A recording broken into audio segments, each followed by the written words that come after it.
Não despreze o pedido ingênuo do teu filho que, diante das tribulações do dia a dia, pede um pouco mais do seu tempo.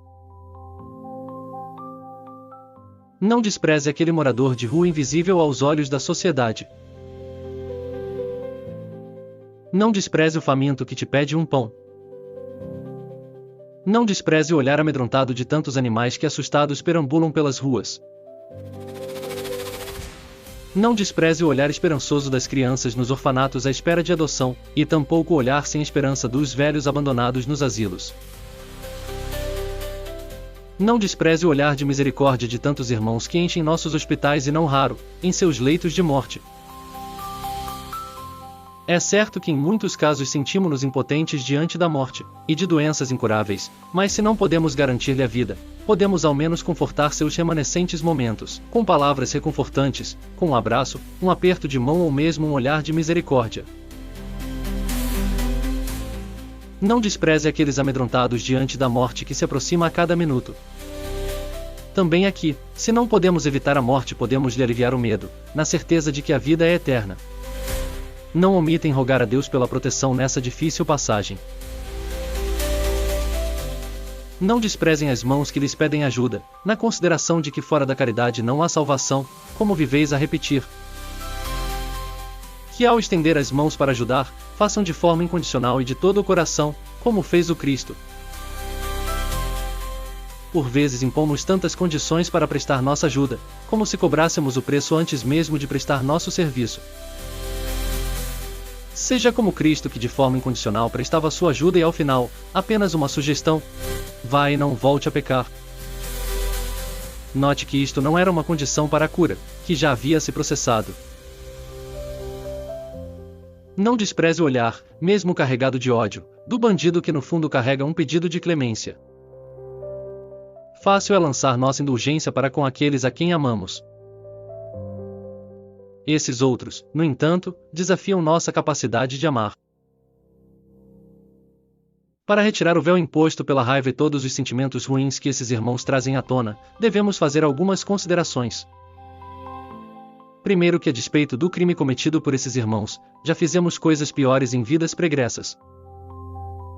Basta voltarmos nosso olhar para a história da humanidade que veremos o quão complicada foi a sociedade. Hoje somos a melhor versão de nós mesmos e o bandido também. Todos estamos evoluindo. Eis um princípio básico da espiritualidade. Consideremos também que o Cristo, como ele próprio frisou, veio para os doentes e não para os sãos. Pergunto aqui: qual a pior doença que existe? Podemos enumerar uma infinidade de doenças já catalogadas pela medicina, mas nenhuma delas se assemelha aos desvios morais. Toda e qualquer doença física, por mais indesejável que seja, tem o condão de nos aproximar de Deus, seja por reduzir nosso orgulho, por tornarmos mais humildes ou para purgar nossas dívidas. E a doença de cunho moral? Essas chagas nos distanciam de Deus, e como tal são as piores doenças que podemos portar. Por uma simples conclusão lógica, temos que Cristo veio para essas pessoas e não para as pessoas ditas de bem. Ademais, disse o Cristo que nenhuma das ovelhas que lhe foram confiadas seriam perdidas. Dessa forma, colaborar com o trabalho edificante do Cristo seria lutar até o fim pela recuperação desses irmãos perdidos, e nunca tomar qualquer atitude capaz de retardar sua evolução espiritual. O que estou defendendo aqui não é a impunidade, pois é certo que cada um deve pagar pelos seus erros, e a justiça divina começa com a justiça da terra. Devemos, no entanto, ponderar que a justiça seja um meio eficaz de purgação das dívidas, na ótica da evolução espiritual. Jamais devemos apoiar a vingança travestida de justiça, e tampouco terceirizar a Deus nossa intenção vingativa, com apelo à justiça divina. Consideremos também que a injustiça cometida contra um bandido, por pior que seja ele, será uma injustiça e como tal deverá ser banida, afinal um erro não conserta o outro. Portanto, sejamos justos para com esses irmãos e jamais nos omitamos em fazer o que nos cabe, visando a sua evolução espiritual.